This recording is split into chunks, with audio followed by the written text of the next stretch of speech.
اور تیسری بات کہ اس سے بری موت کو دور کیا جائے۔ تو ہم میں سے ہر ایک شخص یہ دعا کرتا رہتا ہے کہ باری تعالیٰ ہمیں اچھی موت عطا فرما۔ تو اچھی موت کے ہم خواہش مند ہوتے ہیں اور اللہ تعالیٰ سے دعا کرتے رہتے ہیں کہ بری موت سے، برے خاتمے سے اللہ تعالیٰ حفظ و امان عطا فرمائے۔ تو یہ خوف بھی ہمیں دامنگیر رہتا ہے کہ کہیں ایسا نہ ہو کہ ساری زندگی تو نیک عمل کرتے رہے لیکن عین موت کے وقت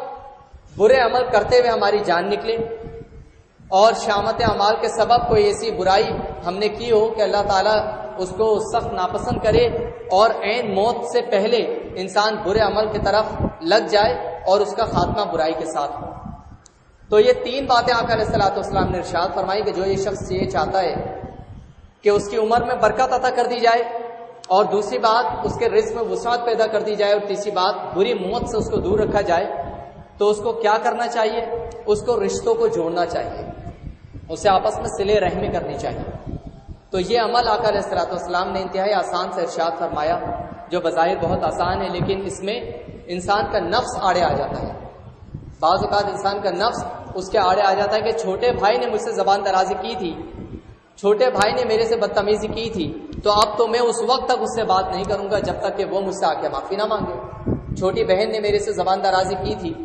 اور وہ ناراض ہو کے میرے گھر سے یہاں سے گئی تھی، تو میں اب اس وقت تک اس سے بات چیت نہیں کروں گا جب تک کہ وہ مجھ سے آ کے معافی نہ مانگے، کیونکہ وہ چھوٹی ہے، میں بڑا ہوں۔ تو انسان کی ناک،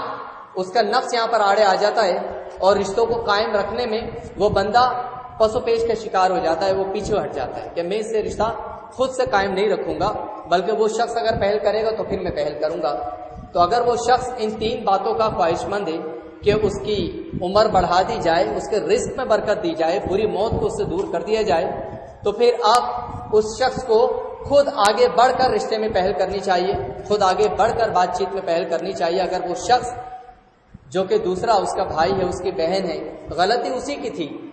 لیکن اعلیٰ ظرفی کا مظاہرہ کرتے ہوئے اور اپنی آخرت کو،